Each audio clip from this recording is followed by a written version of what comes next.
जफर भाई 2 दिन का मसला ही नहीं है। यहाँ तो मुसलसल हम 2-3 सालों से रो रहे हैं कि यहाँ अभी बारिश या बर्फ का इम्कान ही होता है, लेकिन गूल में लाइट गायब। क्योंकि बिजली के बगैर भी इंसान जी सकता है। सूरज की रोशनी अच्छी चल रही है। रात को हम अंधेरे में सो जाते हैं, बच्चे भी नहीं पढ़ेंगे क्योंकि पढ़ने से भी उनको नुकसान हो जाता है।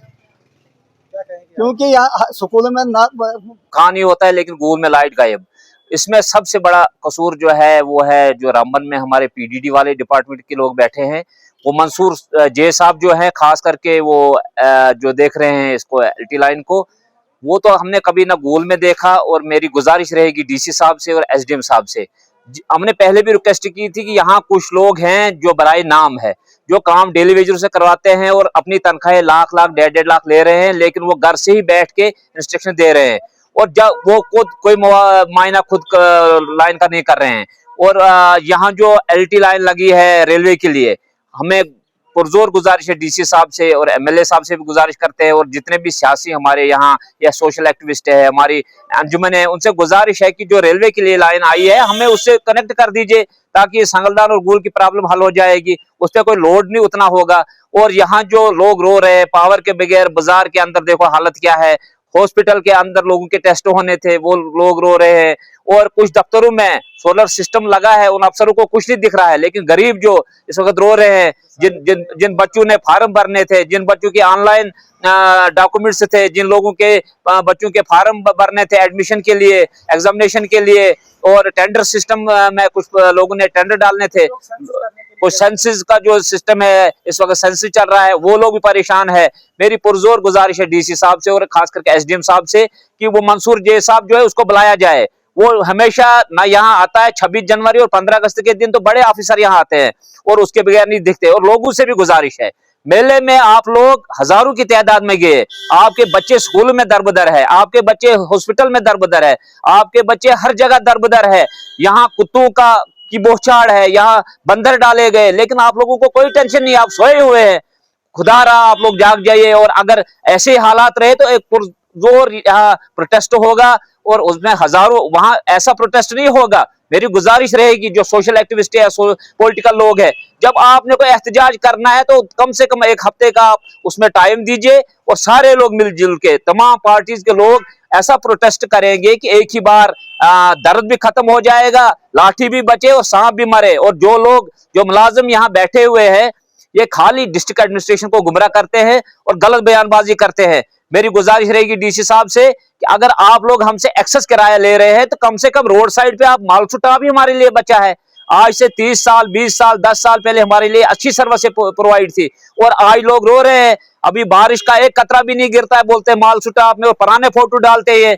मैंने इसके अपने मोबाइल में देखे, वही फोटो इन्होंने 4 महीने पहले डाला था और परसों जैसे बिजली पे बात हुई और वही फोटो डाला गया, लेकिन अवाम की कोई फिक्र नहीं उनको। हाँ, बिलें जब आती है गरीब लोगों की तो उस वक्त वो खाली बोलते हैं कि अगले महीने नहीं होगी, अगले महीने डबल किराया फिर होता है। इसलिए मेरी गुजारिश रहेगी डीसी साहब से और एलजी साहब से कि अगर आप हमसे किराया ले रहे, क्या आप माफ करोगे कि महीने में हमें ज्यादा से ज्यादा 10 दिन पावर मिलती है और 20 दिन मिलती है, और बिलें जब आती है तो उसमें कोई आपका शेड्यूल ही नहीं है, ना कोई हमारे मीटर को चेक कर रहा है, ना मीटर रीडर है यहाँ, ना कोई चेक कर रहा है। और हमारे जो यहाँ मुलाजिम भी है, वो बेचारे मेरी तरह 5वीं 8वीं 10वीं तक की है, उनको इन्होंने सारी पावरें दी है। मुझे लगता है डीसी साहब ने भी कुछ पावरें उनको दे के रखी है। अगर डीसी साहब की पावर अपने पास होती, एसडीएम की साहब की पावर अपने पास होती, तो वो कम से कम उनको जवाबदेह बनाते और लोगों को ये परेशानी हल हो जाती। इंशाल्लाह इसके लिए प्रोटेस्ट हम करेंगे और अच्छा प्रोटेस्ट करेंगे, एडमिनिस्ट्रेशन को हम सड़कों पे लाएंगे और फिर जाके इनको पता चलेगा कि अवाम की दर्द क्या है, अवाम को मुश्किलात क्या क्या जूझ रहे हैं, किस किस मुश्किलात से जूझ रहे हैं। और सियासी लोग तो सो गए हैं, वो बेचारे खाली रिबन काटने आते हैं या बयानबाजी करते हैं या मीडिया के सामने आते हैं। बाकी लोगों से पूछे, आप गरीब लोगों से पूछे कि आपकी मुश्किलात क्या है। इस वक्त पूरे सब डिवीजन से लोग एसडीएम ऑफिस में अपने काम से आए थे, इस वक्त गरीब लोग हॉस्पिटल में आए थे, उनके हाल औजार को कौन देखेगा। ज्यादा वक्त न लेते हुए इंशाल्लाह इस पे हम मिलजुल के तमाम पार्टीज के लोगों से बात करके और एक अच्छा एहतजाज करेंगे। और जब फोन किसी लाइनमैन को किया जाता है, किसी अफसर को किया जाता है, या तो कोड है या तो उठाते नहीं है, अब किसको हम फोन करें, खुद ही ठेकेदार बने, खुद ही लाइनमैन बने, खुद ही इंस्पेक्टर बने, खुद ही सब कुछ बने, लेकिन गरीब लोग रो रहे हैं। यहाँ केबल जो लगी है आप इसको देख लीजिए, पहले वाली तार तो इससे अच्छी लगी थी, इन्होंने क्या लगाया? अगर गाड़ी चलेगी तो अगर किसी वक्त भी ये शॉर्ट होगी तो हमारे लिए उसका मुतबादिल क्या है? इसलिए मेरी गुजारिश रहेगी, जो हमारे बुजुर्ग यहाँ हमारे लोग जिनको बड़ी फुर्सत है यहाँ और चीजों में, उनसे गुजारिश रहेगी कम से कम स्कूलों की तरफ भी ध्यान दीजिए। हमारे बच्चे आज 2-2, 3-3 महीनों से खाली नाच रहे हैं। एक दिन घोड़ा गली, दूसरे दिन नरसिंगा, तीसरे दिन रामाकुंडा, चौथे दिन जमन पंचायत में, 5वें दिन हॉस्पिटल के सामने। उनको पढ़ाएगा कौन? पहले तो स्टाफ ही नहीं है। हमारे हायर सेकेंडरी में एक लेक्चरर है।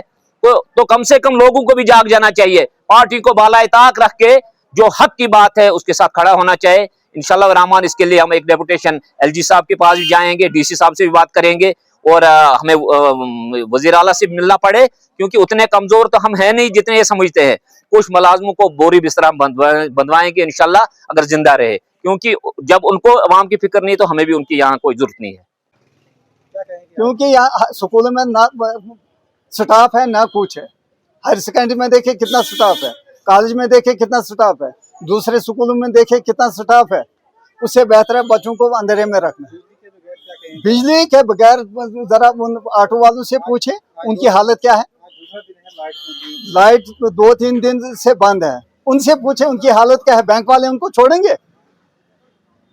यहाँ पर ये 2 दिन भी बिजली नहीं आई, बिजली वाले हमारा सार्फिन का किराया छोड़ेंगे? जैसे ये टाल मटोल करते हैं, जैसे बिजली ये दे रहे हैं वैसा यहाँ से किराया भी होना चाहिए, लेकिन वो गवर्नमेंट एजेंट है। क्या कहेंगे इंतजामिया से? क्या कहेंगे इंतजामिया क्या कितना कसूर है? जरा जेई और एडब्ल्यू को यहाँ से ट्रांसफर कीजिए तो वो यहाँ के ठेकेदार बने। सबसे बेहतर है कि उनको ट्रांसफर किया। 12-13 साल से एक ही जगह, 15 साल से एक ही जगह बैठे। भी रिक्वेस्ट है, जरा आप इनको बिजली डिपार्टमेंट को देखते ये क्यों बिजली नहीं दे रहे हैं गोल में। अगर आपका सपना भी गवर्नमेंट जॉब पाने का है लेकिन बड़ी बड़ी फीस बन रही है परेशानी, तो मायूस होने की ज़रूरत नहीं है। मेहनत और सही गाइडेंस से ही हर सपना पूरा किया जा सकता है। जम्मू कश्मीर और लद्दाख का भरोसेमंद और जाना माना कोचिंग इंस्टीट्यूट कैरियर अड्डा पिछले 10 सालों से हज़ारों बच्चों को एसएससी, जेकेएसएसबी, बैंकिंग, डिफेंस और दूसरी गवर्नमेंट जॉब्स की शानदार तैयारी करवा रहा है। सबसे खास बात यह है कि यहाँ बच्चों को बेहतरीन गाइडेंस के साथ ऐसी तैयारी करवाई जाती है जिससे उनका सिलेक्शन आसान हो सके, वो भी बिना किसी ट्यूशन फीस के। यानी यहाँ आपको मिलेगी फ्री कोचिंग। कैरियर अड्डा में सिर्फ क्लासेस ही नहीं बल्कि हर एग्जाम को क्रैक करने के लिए शानदार मॉक टेस्ट सीरीज भी उपलब्ध करवाई जा रही हैं, जो बच्चों की तैयारी को और मजबूत बनाती हैं। जो बच्चे सेल्फ स्टडी कर रहे हैं वो भी इस सुविधा का फ़ायदा उठा सकते हैं। इसके अलावा बच्चों के लिए फ्री डाउट सेशंस भी रखे जाते हैं, जहां हर सवाल और हर परेशानी का आसान तरीके से हल बताया जाता है। कैरियर अड्डा की मेहनत और बेहतरीन टीचिंग का नतीजा है कि आज 3500 से ज़्यादा बच्चे किसी न किसी सरकारी नौकरी में अपनी खिदमत अंजाम दे रहे हैं। अगर आपका भी सपना 2026-27 में गवर्नमेंट जॉब हासिल करने का है तो देर किस बात की। आज ही जुड़िए कैरियर अड्डा इंस्टीट्यूट के साथ और अपने सुनहरे मुस्तकबिल की शुरुआत कीजिए। हमारा पता है कैरियर अड्डा इंस्टीट्यूट, नियर गुरुद्वारा, रिहाड़ी चुंगी, जम्मू। जम्मू कश्मीर की खबरों के लिए जुड़े रहिए जेके अपडेट के साथ।